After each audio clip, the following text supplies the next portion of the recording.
How can you drink Coke this late at night? Oh my goodness. Wait, does it keep you up? Yeah, Do you think Coke. it's more of the sugar than the caffeine? I've wondered before because Because you can drink like 5 cups of I coffee. know, but I shouldn't do. I don't do anything after three. No caffeine. Oh, really? Okay. I thought you were just going Oh no. willy-nilly. Mm-mm. Okay. No, I can't drink coffee after 3 or 4, but I don't know. The Okay. caffeine in this doesn't really get me. Wow. Okay. But all Mm. right.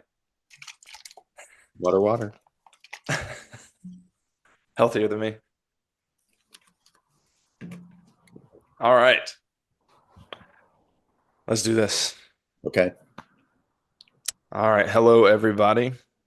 My name is Ben Ritchie, and this is the Unhurried and Honest podcast. And today I welcome back my good friend, Scott Cuidon. Hey Um, Ben, hey, Scott, how are you? I'm good. Thanks for asking. Yeah. So if you missed our first episode, um, Scott and I discussed just Scott's life story, and we talked a lot about anxiety. Scott has been a counselor for quite some time now, has talked to all sorts of people all over the globe, really, about different mental health problems and what the Bible has to offer there. So we talked a lot about anxiety and what is the Bible really saying about anxiety? What is Mhm. it not saying? We talked about how medication can benefit you, Mhm. and how maybe some instances where it's not the best thing, but how in a lot of cases it really is, like Scott's case. But I won't spoil it. So we talked a lot about a lot of good stuff. Um, all right, Scott. So just to break the ice, you've been Yes. traveling a lot recently. Just Yes. tell us about some of that. Most recently, my wife Jane and I traveled up to Anchorage, Alaska, Wow. and we went up. We have a couple. Our son and daughter-in-law and a couple grandkids live up in Fairbanks, Alaska. Which so they drove down. I think it was like a 6.5 hour trip for them to drive, and we met in Anchorage and spent the week with them, and had a great time with them. It was funny because we left here and it was in the 80s, and we go up there and it snowed all week long. Yeah. So we were planning to do some like outdoor sightseeing stuff, driving around, go see Denali, go see Seward, and but between the snow and then the grandkids got sick, Mm. it turned out to be a, a more stay inside vacation. So we stayed inside and played games and watched a lot of kid TV and watched the snow fall out of these huge picture windows, and it was beautiful. Wow. What was the actual temperature? It ranged from like 20 to it hovered around 38 most days. Okay. I feel like that is slightly warmer than you hear about, Oh, yeah. like -15. Right. Yeah, the last time we visited them, I think it was like in the 50s when we left, and it was -11 when we landed in Fairbanks. And it was like, I walked out of the airport and it was like, oh, this doesn't feel so cold. And then I'm not kidding. Like 20 seconds later, I am frozen to the bone. It's so cold. You can't feel it when you first get in it, but it's like within 20, 30 seconds, you if you're not layered well, Mm. you feel it Wow. intensely. So if you missed the first episode, Scott and his wife, Jane, were missionaries and counselors Hmm. in Croatia for a long time. Yeah, So is Croatia probably never gets that cold, right? correct. No. Okay. Okay. We got a lot of snow in the interior. Hmm. And so it was very yeah, it was like living in the Midwest, but the winter season was just longer. Mm. So Okay. we'd get snow, it'd get up into the 90s in the summer, but it wouldn't stay there for long. Okay. But Cool. yeah. Any other fun travels? We are actually going back to Croatia in 2 weeks, but this one is That's awesome. we're going to the coast with all of our Mm, kids, but the one we just saw in mm. Alaska, all the other five and their partners coming, and we're gonna spend Wow. a week and a half there together. So that'll be great. Sounds like a blast. Yeah, A looking whole forward big to it. family. Yeah. So That's we're going amazing. back to the place where we always went every Easter. Oh, cool. Yeah. Okay. We went to the same place every year for Easter vacation As we record on as we're Monday, Easter week. Thursday. Yeah. Well, cool. So, yeah.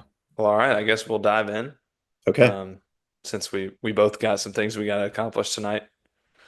Um, all right. So we talked a lot about anxiety last time. Once again, please catch that episode if you are even remotely interested in it. Scott has a lot of cool things to say. So tonight, this is what I was most excited to talk to you about. Something we've talked about before, something that I'm passionate about, I would say. And I'm not exactly sure how to get into it, but I'll just start off with saying we're going to be discussing um, a phrase that I'll define, but I'm going to say emotional invincibility. I feel like this has to do with like what some people call the dark night of the soul. Um, I would say depression, despair, all these things I would say fit into this category. Um, and how the church talks about it, maybe how we should talk about it better, and probably get into some things of mine and Scott's life, our separate lives, and how we've experienced these things.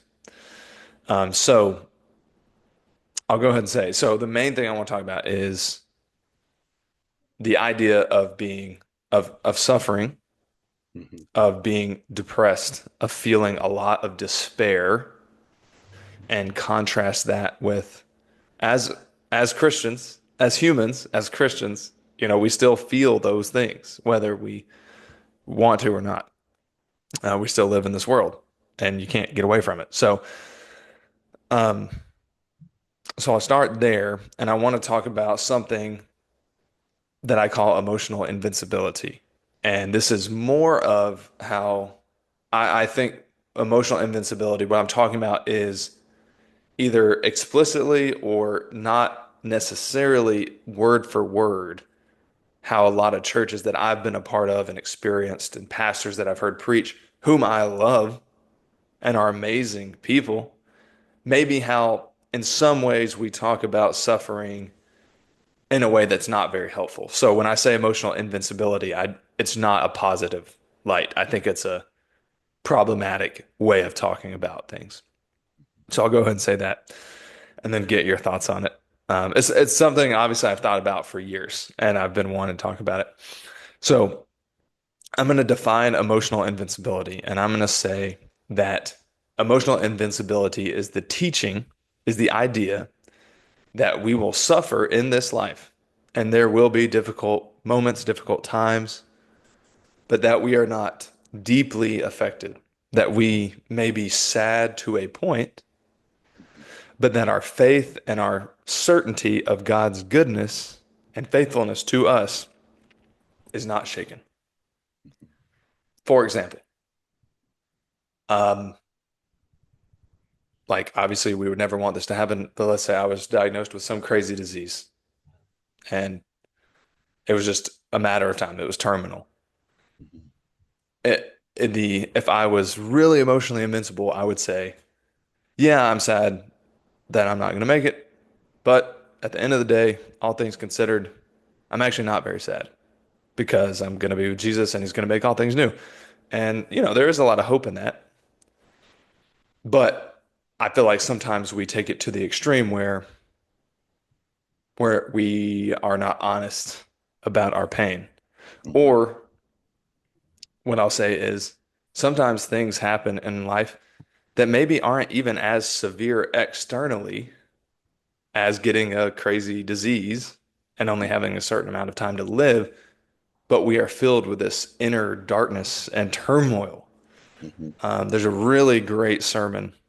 Honestly, this one of the best things I can say on the podcast that Tim Keller preached on Psalm 88. If you want to YouTube that, anybody listening, it is phenomenal. And he talks about how you have outside darkness, external darkness, but then you have this inner darkness sometimes in life Mhm. where maybe your external circumstances aren't as severe as other people's that you've heard about, Mhm. yet you are filled with something happens and you are filled with distrust or anger or frustration at God. You don't trust God. You wish you did.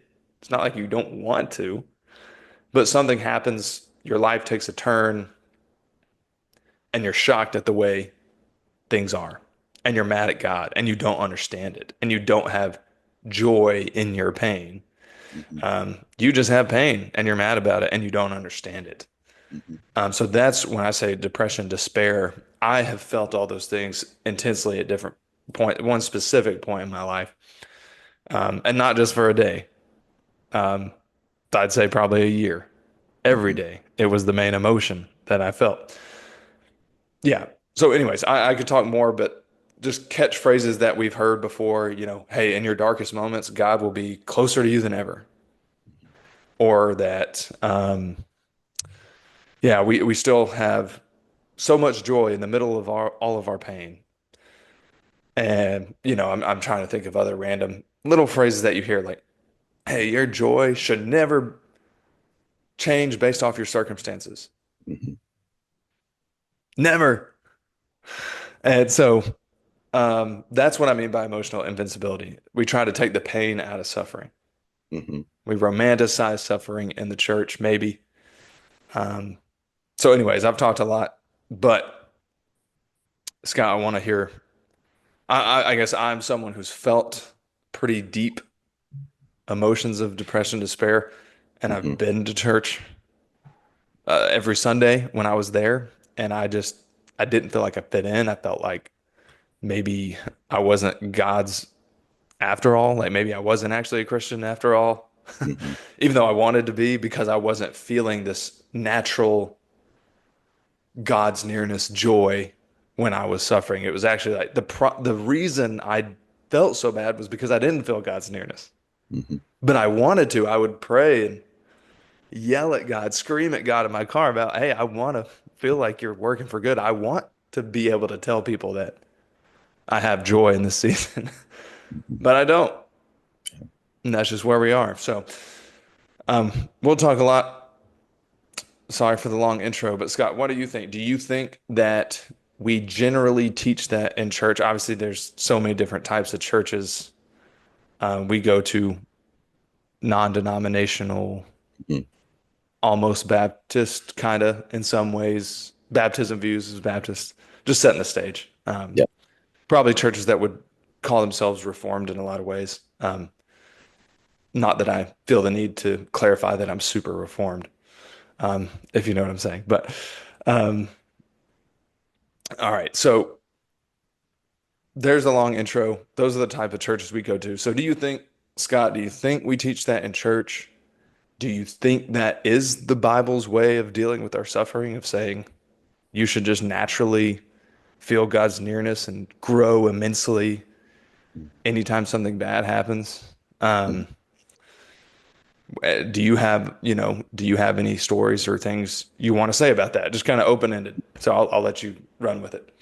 Well, Ben, thank you for that long introduction. And I do mean that seriously. I think it's great how you laid out, because everybody, we need to think about things like this. We need to think about, what is my relationship to God during times of pain and suffering, not just days, but seasons, periods, long periods of Hmm. pain and suffering. And what do I believe about God? Is he really at work in my life? Does he really love me? Is he doing something um, bad to me? Is this punitive? Or is this the hand of a loving father who really wants me to enjoy relationship with him? And in those times of pain and suffering, I think it's really hard to see that God Mm. is still a God who desires relationship and wants good for me. Um, I would say that this idea of I love how you put the words together because it there I think there is something in our churches today that take everything that happens to you and then somehow turn and use that as a way to show the world around you that you are happy in Jesus and they Mm, should be too. hmm And I think that that is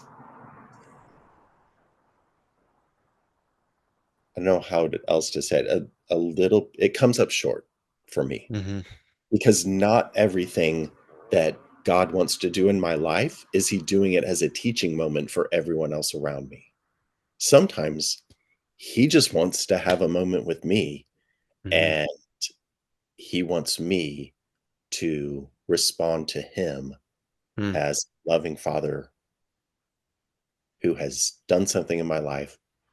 I'm I'm his son. And so he wants to acknowledge that relationship and it's not for everyone else. hmm Um That's so actually really, that's cool. It's a I good way to think think about it. yeah, so I think there are things that I'm like and I've thought this way too. It's like, wow, that is a great testimony when someone shares somehow that, God led them through an experience and it was really hard, but this is what they learned through it. It was like, I'm grateful for that. I really am. I need to hear stories of people, coming to grips with something that has, you know, gone wrong in their life. I was just listening to a message by Johnny Erickson Tada recently about her going through her when she was paralyzed from a horseback accident and just the pity that she felt for herself for a long time afterwards, and that how God brought her through that. And the amazing thing about her, I think, is that she doesn't at all deny that her emotions were her emotions, Mm, that she experienced a lot of self-pity. Why did this happen to me? Why did God let this happen? Why am I having to suffer in this way? And she doesn't turn around and just say, "It's so God can do all these wonderful things through my life." And but she does say that it is something that happened, and for her, it ended up that she knows God better today than she did before the horseback accident. And in a way that and I think it's probably true. I don't know how to compare is like what would my life have been like without this accident compared to what it is now. But she says, it's like I think I trust him in a hmm in a different way hmm than I would have had I lived my life on the trajectory that it was. mm, And that God interrupted her life. And I think that's a hmm great way to think about it is like God interrupts hmm our life. How do we think about interruptions? mm, Like, because when we moved back from Croatia to America, when you went through that time of depression, that was an interruption hmm and Massive. massive. And it's like, this is not what I was expecting. This was not what I was planning for. This is a massive. It felt like a derailment, hmm not just a changing of the tracks. It felt like a hmm derailment. Yeah. A derailment of what God had led me, and I assume you, to do. Yes, Wait, I thought you led me to do this thing yes, that you just took away right, like that. yeah, What's going on? What's going on? Because this thing that I was doing, I was gonna, you know, plant house churches and be a missionary in the worst parts of the world forever. hmm But now I doubt that you're even good. hmm I was gonna do good things for you. yeah. What is that not what you want? Right. if that's what you're getting at. Yeah, exactly. And that derailment, that massive interruption, if it feels like betrayal. Mm, Because it wow. I what you just were saying is like, because God, I was following you, Mm, and this is where you led me to. That feels like betrayal. hmm How can I trust you? mm, And I think those are the things like, and I can tell you from my own case, I can assume from your case that you had to work through, then how do I rebuild trust in in God, in that the expectations that I had were not what worked out. So, and I don't think that's a like I don't think that's bad to say we have to rebuild our trust in God. mm, I think at whatever point we say God is not worth mm, rebuilding my trust in him, I hmm think that is a bridge too far, if that's the right use of that phrase. hmm Um, Sounds good to I don't me. think we should go over that bridge, Mm, because that is saying all of who God is in as creator of the universe, as the one eternal being who has, for all time been and is beyond our above and beyond our understanding. He's not worthy of me expending the energy I need to expend to learn how to mhm, trust him again. mm, I don't think that's right. mm, But I do think it's okay to say, yeah, I need to rebuild trust because I felt betrayed. mm. Um, What do you and think? Oh, sorry, you go.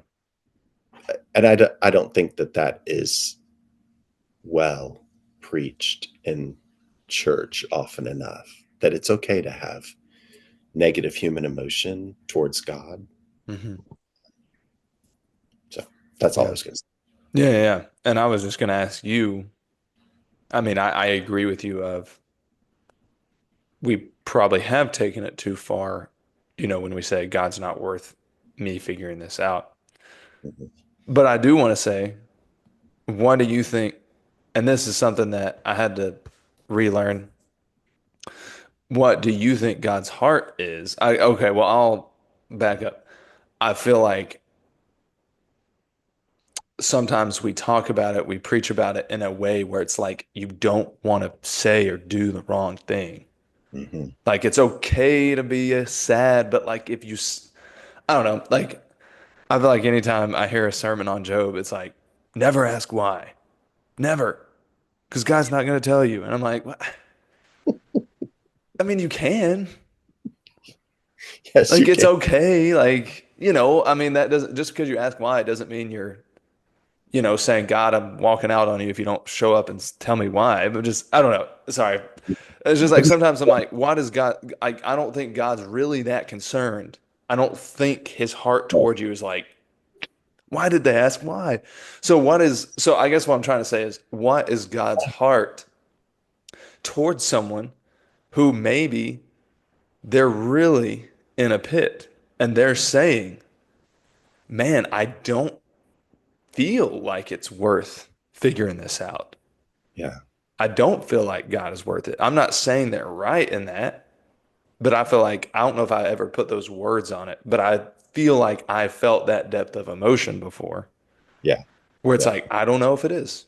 yeah, Maybe it's not. So, what is God's heart towards those people? Because I feel like, once again, sometimes we talk about it in a way where it's like, you are not supposed to do this or say this. And here's 10 reasons why, which I may even agree with the reasons. yeah, But what is God's heart towards those people who are at that just the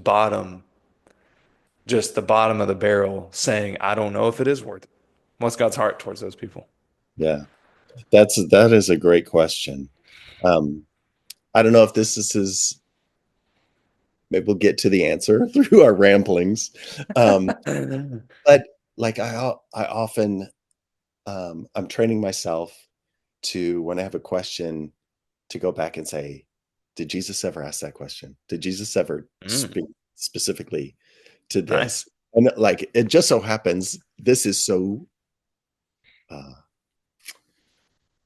what's the word? It's not ironic. It is deeply meaningful that we're having this conversation on Maundy Thursday, Mm, the night when Jesus celebrated. We remember Jesus celebrating his last Passover with his friends and the night, um, the all night anguish that he went mm, through before the crucifixion. Um, he didn't sleep between the Passover and the crucifixion. Um, mm, so if I say to you, like, Lama, Eloi, Eloi, Lama mm. Sabachthani, do you know what that means? My God, why have you forsaken Yeah, which Jesus cried from the cross. Why? me? Mm, So I don't think, like, no one can ever tell you why is you just can't ask God that because Jesus asked it. mm, So that's the first point. And then, so what is God's heart to people who are in anguish and crying out for answers is like the things that we heard God say to Jesus, this is my beloved son in whom I am well pleased. mm, Listen to him. And Jesus did not stop being God's beloved son when he was on mm, the cross crying, my God, why have you forsaken me? mm, Um, mm. Or when he was sweating blood, yeah, or when he wept at the tomb of Lazarus. right. That's Jesus we're talking about. Yeah, yeah. Sorry if I cut you off. No, you did not. And yeah, so that there, I think in our going back to our pain and suffering, um, our it was never meant that God never meant for us to minimize what we feel during our pain and suffering by saying, but here is this thing that's going to happen in the future. Mm, And that should wipe all of your pain and suffering away in this hmm moment. hmm Because we know that Christ knew about the resurrection. He preached in 3 days, I will rebuild this temple. And he was talking hmm about his body. And he knew from the cross that he was going to be enlivened again by the Spirit of God. mm, And still he felt the deep grief, the agony, the suffering, the pain, and the separation mm, from the Father in taking all our sin upon himself, all of our what separated us from God the Father. mm, He took on himself. And it's just I be going back to the garden story. Even he says, my soul is deeply grieved to the point of death. That is how he felt. My soul is deeply grieved to the point of death. He felt like everything within him was coming out. wow.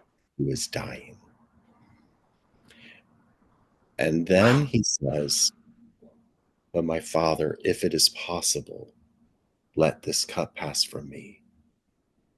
Yet not what I will, but as you will. And I don't want to minimize it by saying that I think we too quickly pass to the yet not as I will, but as you will, hmm because we can't I don't think it's good to minimize the what Jesus was saying was, my Father, Abba, is there any other way that I don't have to go through this pain and this suffering of separation from you. I don't think it was just the bodily suffering that Jesus Hmm.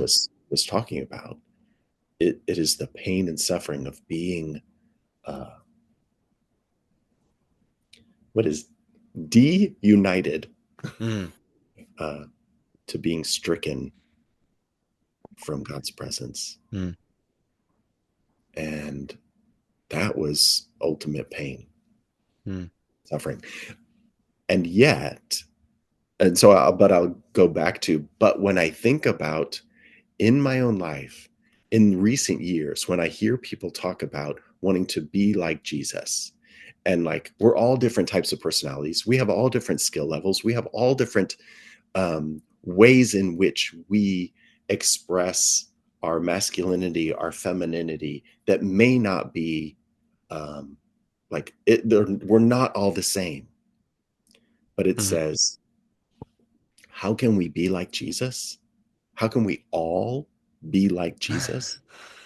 We Mhm, can all go to the Father and say, if it's not possible for this suffering to pass by me, would you do as you will with mm, my life? And for me, I like that as the starting point of what it means to be like Jesus. mm, When I can say, God, I really do want your will over my own, mm, then I'm like, okay, that's where I start, knowing that Jesus is making a radical change in my life and I'm mm, becoming more like Jesus. I'm not becoming more like, as much as I love Tim Keller, I'm not becoming more like Tim Keller. I'm not becoming more like, name any big name mhm, um, Christian, N.T. Wright, C.S. Lewis. mhm, I'm not becoming more like them. mhm. We love these people, to clarify Love these for people, those who are and listening. I used to want to, like, I want to be like them, but it's Mhm, like, wait, no, I don't. I want to be like Jesus. mm. I see Jesus in them, and I think that's the thing that we think. Oh, it's like, oh, I want to be like they are like Jesus. And it's like, Mhm. Mm, that's true. God doesn't want that for me. God wants me to be like Scott, being like Jesus. God wants you to be Ben, being like Mm, Jesus. So how can you do that? mm, And and in our suffering, I think it's the not discounting that the suffering is real, mhm, but the clinging to God, not my way, not my will, your way, your will be done. mm. And then how do we live in that? Because it doesn't all just happen overnight. Like your experience was, you said 9 months. You were Probably about a year. a year feeling the depression. For me, it was a long time. Hmm. Yeah, the build up to depression and then depression and um, yeah, just not knowing how to even where to go with it, how to cope with it. Yeah.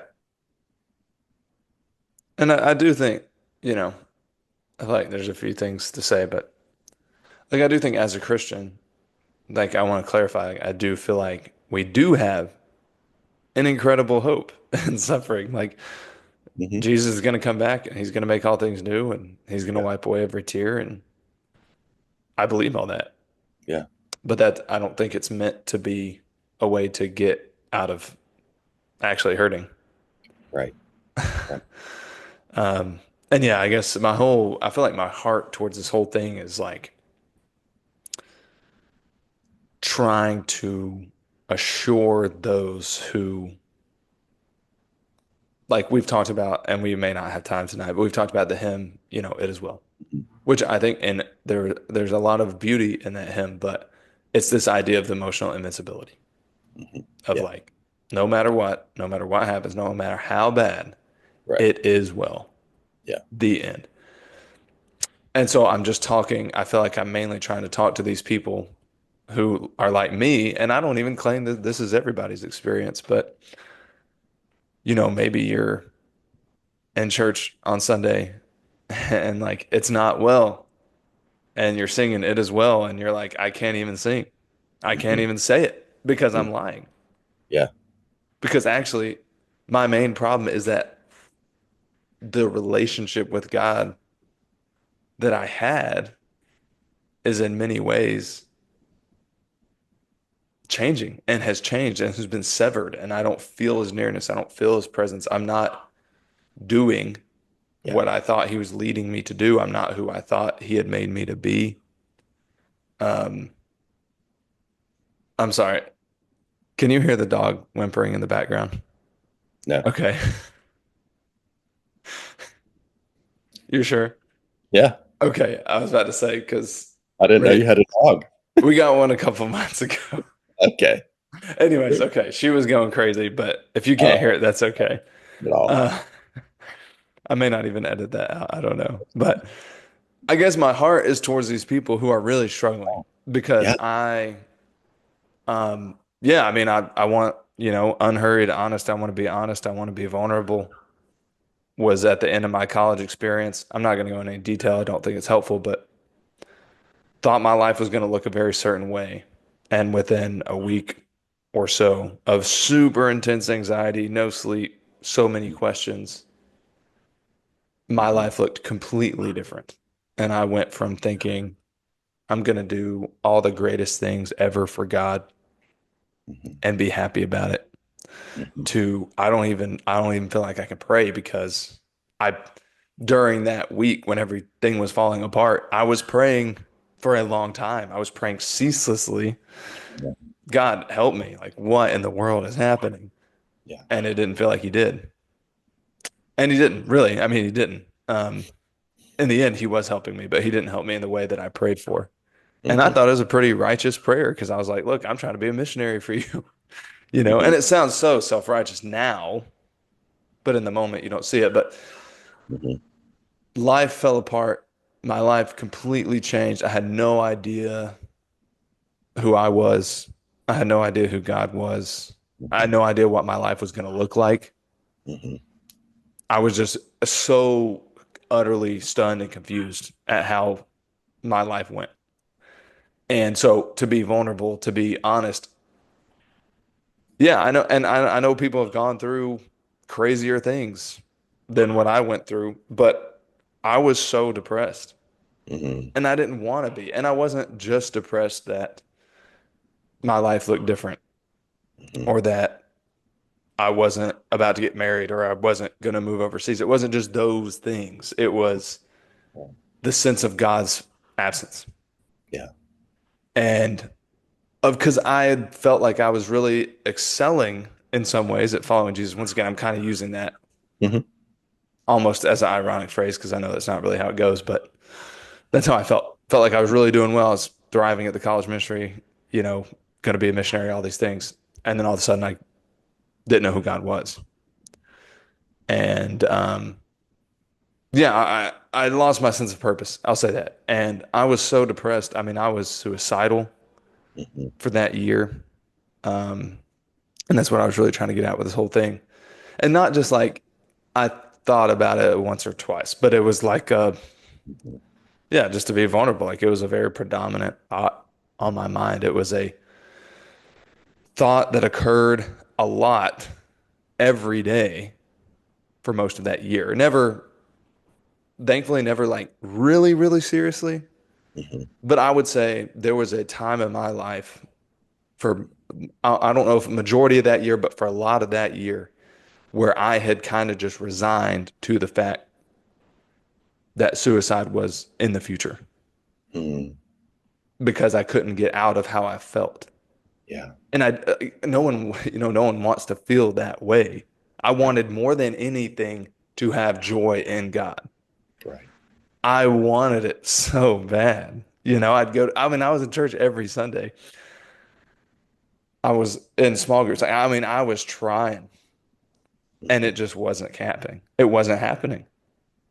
So to be so deeply depressed where you just assume that's how your life is going to end at a young age, I mean, Yeah. maybe that's too vulnerable, but I mean, so that's my heart behind this whole thing is what about those people who are there Yeah. who think that God expects them to just go through life invincibly. And Yeah. what about those people who are in church and they're talking about how well you need to suffer and all these things, and you're just like, well, I don't even know how I'm gonna get up tomorrow.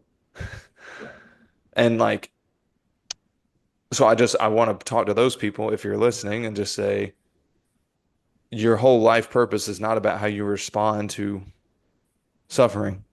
And like, there's so much more, and God's doing something in your life that is as painful as it might be. And it's painful. And the pain, maybe not that deep, maybe it is for a lot of people, but the pain and the our inability to understand it and our inability to handle it, I feel like is kind of the point sometimes. Hmm.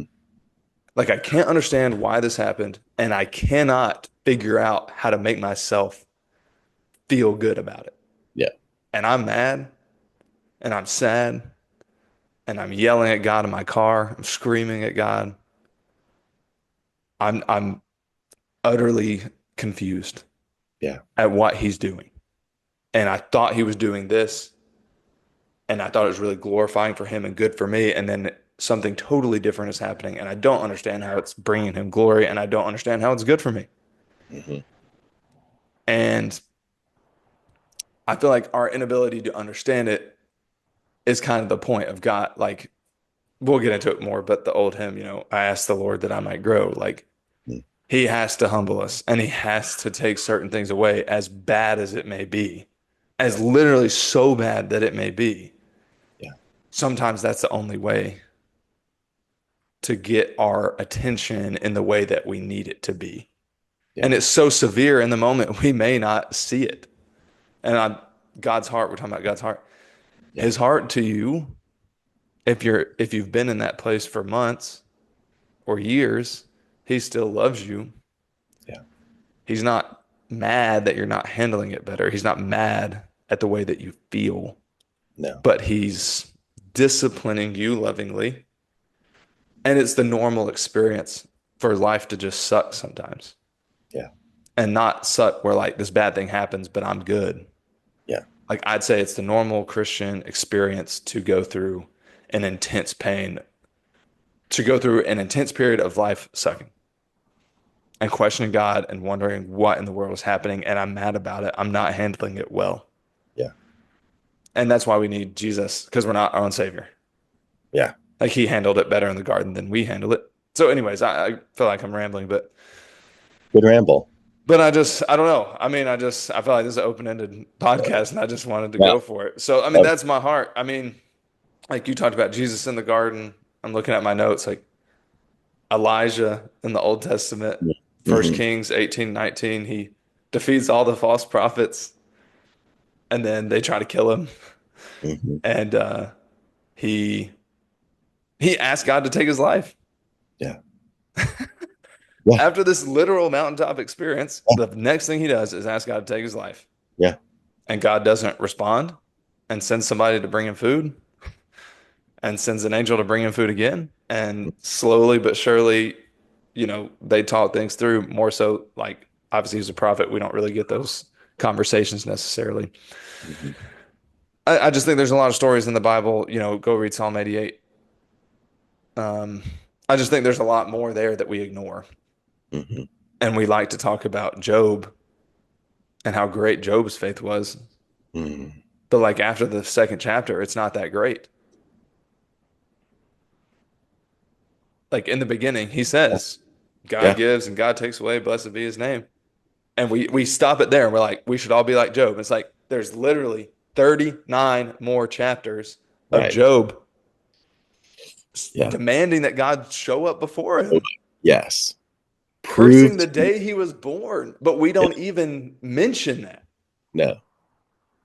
Anyways, No.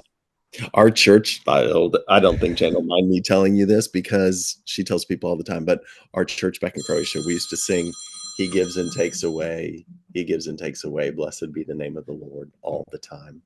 And there was a season where some really good friends of ours, Mhm. their son had been killed in a car accident, and it just sent Jane into a fight with God of What are you doing? These people are missionaries. They have given their lives to you, Mm, and you take their son's life in a car wreck? What is going on? And mm, she found when, when we get to church and we were singing that song, she'd tell me afterwards, like, "I can't sing that song today. I am mm, so mad. I cannot sing it."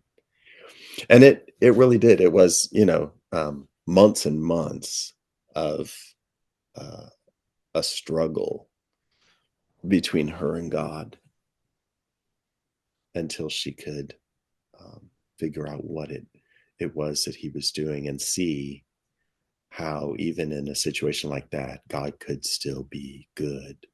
mm, Um, but yeah, I think sometimes we're put on a in a place in church where we're singing a hymn or a song that someone else has written because they've been through an experience. They mm, have they have come to a place where they are accepting of what has done in their life, and they mm, come to a place then when they're excited about the change that God has brought about in their life, and so they write a mm, song about it. And so we sing the song, and we're not at that place. mm. Yes, And yeah, you're preaching. yeah. But we're So expected to be in that place we have to be in, immediately, yes, and we're or not. by the end of the sermon. Yeah, We be yeah, we better have figured it out. yeah. But it was Ben after uh okay, so Jane and I got in this huge fight one day, um, and I could not sit still anymore. It's like I gotta go run. I've got to get out, and I just went on. And is we famously now call it my rage run because I ran for like 3.5 hours, and I am not a long distance Ran a runner. marathon. I ran a marathon because every time I would stop and think, "Huh, am I done being angry yet?" I'd be like, "Nope," and I'd take off running again. And so then we were staying at some friend's house in Budapest, and I did not know my way around. I did not have GPS or anything on my American phone, and when I finally got done raging, I was like a mile away from their house, and I had to make that my last mile back. But the only thing I had downloaded on my and probably not the only thing, but one of the very few things I had downloaded on my phone was a sermon by Tim Keller. And so I decided, okay, I'll listen to this. And in the sermon, he quotes that song that you just referenced. I ask the Lord that I may grow. And it it really did um, minister to me in an incredible way of I thought you were going to do this and this and this, God, because I gave you my life. I said, I want to grow. I want to grow in faith and hope and love. Those were our exact words of our prayer that we were just been praying continually for the whole year before this. Mm, And, and something, it was not, the answer was not what I had expected mm, from God. And God was taking things away. And I was like, Lord, why are you taking even what little we have away? mm, And that phrase then, and he busted my gourds and he mhm, laid me low, is like that has become our catchphrase mm, where God is really up to something. This is not I've had a bad day, God's busting my chops. This is mhm, God is busting my gourds and he's laying me low because he wants me to see that there is nothing else in this life besides him that has meaning. There mm, is nothing else in this life besides him that can give purpose. mm, And so, do I love God with all my heart, soul, mind, and strength every minute of the every day? mhm. Cannot honestly say that I do. Yeah. So, um, are we learning? Are we growing to love God more and more each day? I think we are, and I think that suffering is part of that. So remember Bartimaeus in the story of how Jesus comes through his city, and is on his way to the cross. It's the week before, and Bartimaeus cries out, "Jesus, son of David, have mercy on me." And at first, all of the people around him and even the disciples are telling him, "Be quiet, Mm, like shut up, stop trying to get Jesus' attention." hmm And Jesus says, and then he cries out even louder, and Jesus says, "Hey, wait a minute, bring this guy over to me."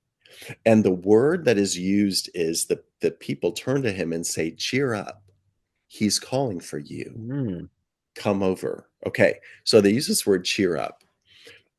I did I was just looking at where else is this word used, and it's only used one other time in John's gospel, where Jesus says, "In this world you will have tribulation, but take heart."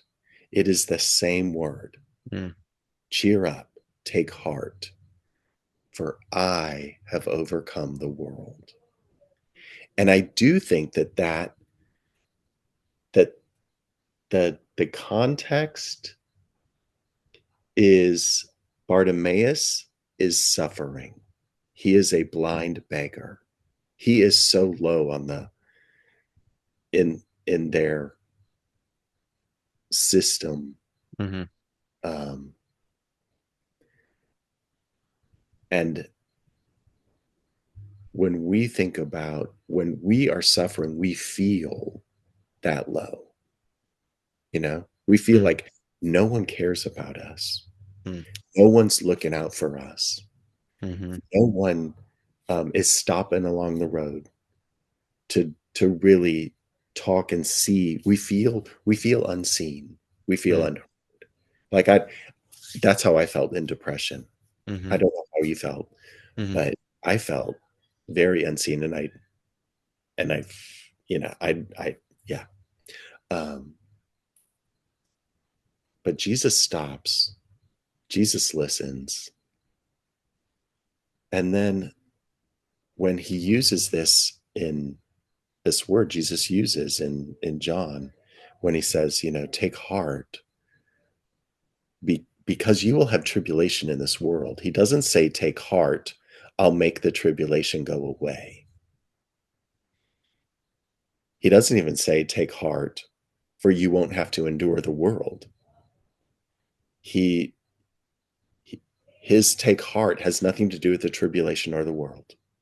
His take heart, I have overcome the world. mm, His take heart, cheer up, has to do with his presence, his what he has done in our mm, lives. And so then I think, okay, so I don't think it's wrong to feel what we do in suffering.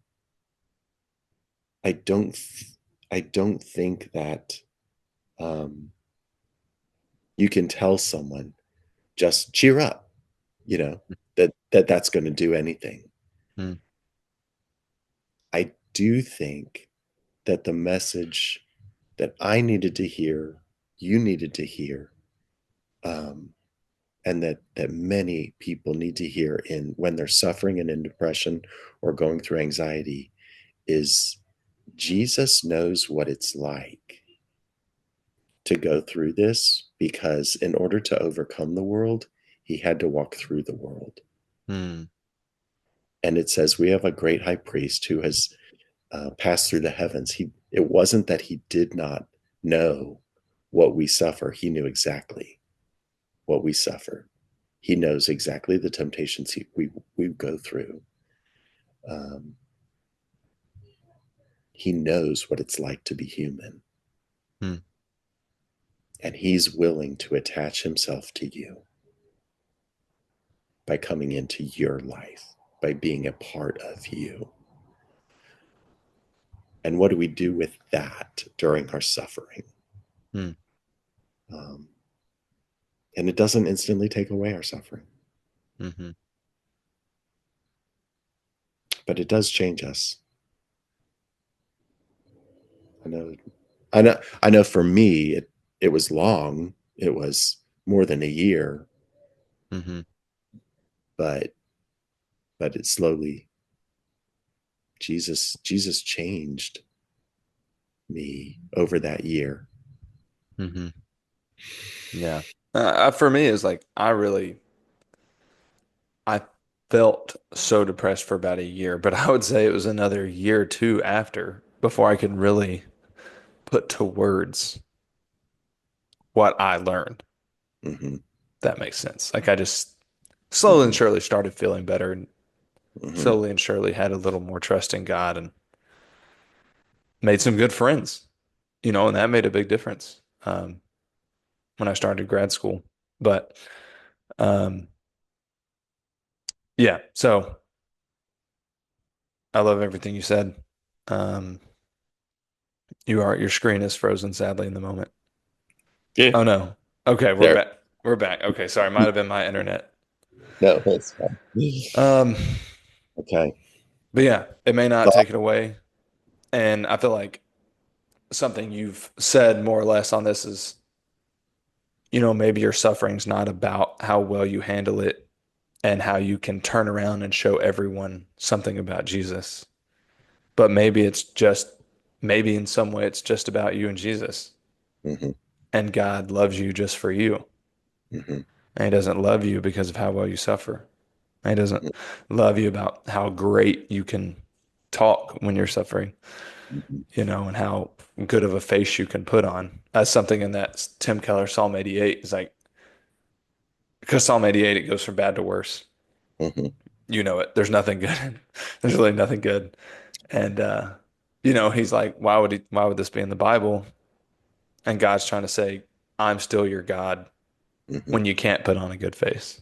Hmm. And I'm still the God who hears Psalm 88 and prayers like it and still loves you and cares about you.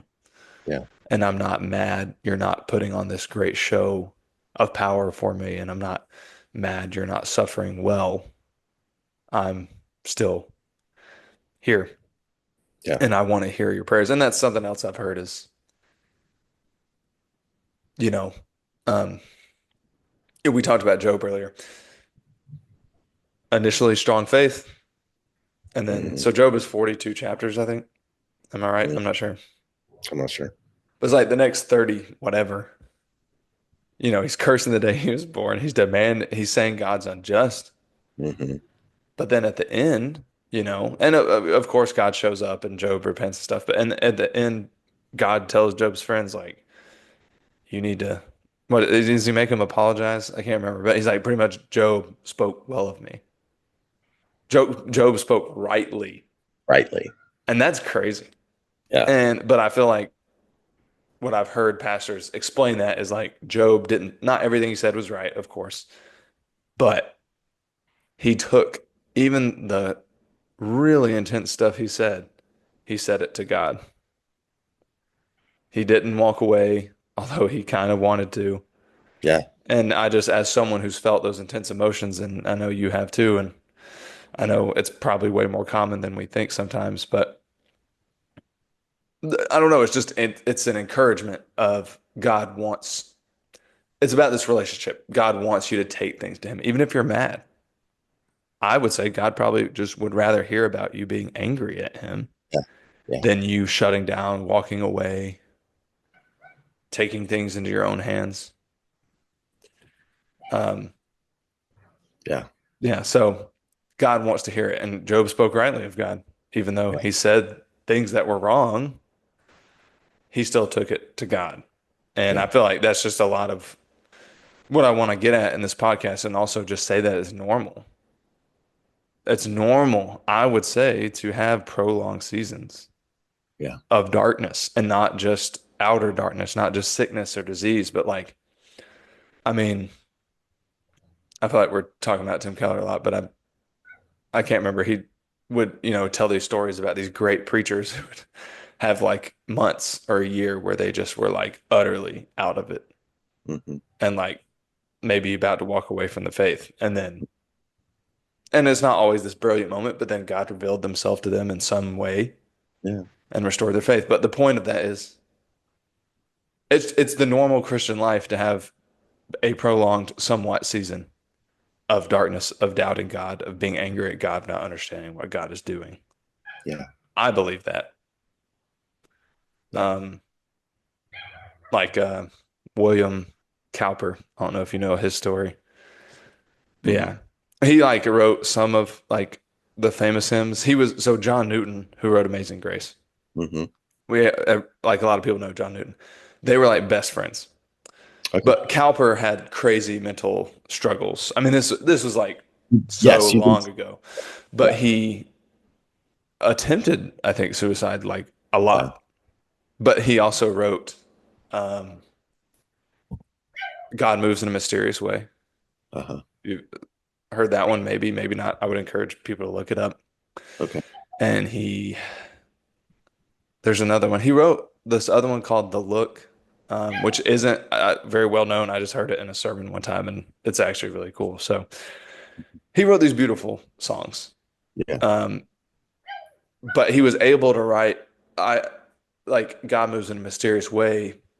It's really profound when you think about what he went through, but he was only able to write that because he went through such despair, Hmm. but was able to see God at the other side, even though it Hmm. took a long time. Hmm. That's mainly what I want to just tell people and get the point across. I think it's normal to have really dark seasons at times. I think that's just a normal thing to happen. And you're not alone in it. Jesus did it too, like you said. He wanted to enter your humanity and be tempted in every way. Tempted to despair, I would say.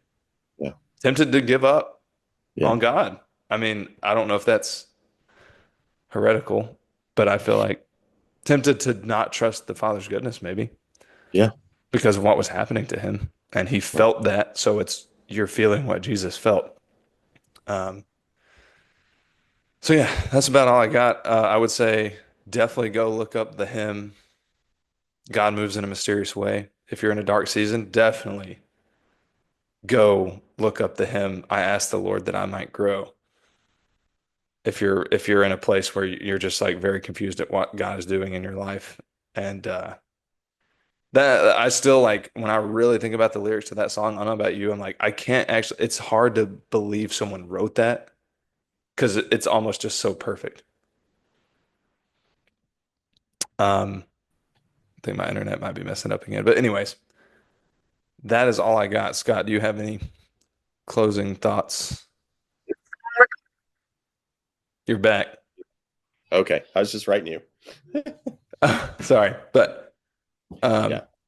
do you have any do you have any closing thoughts? I was just saying, I don't know if you heard me, but I was just saying when I think about the words of I asked the Yeah. Lord, it's actually crazy that someone wrote that because it's almost just perfectly encapsulating Yes. what we go through at times. Exactly what we go through. And also me and Scott talking are two guys who have been through dark times and God has pulled us out slowly but Yeah. surely. And what a beautiful hope it is that Jesus felt what we feel, that he's gentle and lowly towards us in those moments. Yeah. And there is it, he will minister to you and bring you out of it, but he doesn't always do it in our timing. So, anyways, do you Yeah. have any parting I do encouragement? not. What you said was really, really well said. So Well, thank you, leave Scott. it at that. Well, cool. Well, I thoroughly enjoyed it. Me too. Thanks for all your wisdom, and I hope we do a third episode. Third. I know. I'd love to. Awesome, Scott. Well, thanks for joining. I know you got to go, Yeah. so And you can go pack. really appreciate. I do. I really appreciate it. So I'm going to go ahead and stop recording. But thank you, Scott. We'll do it again.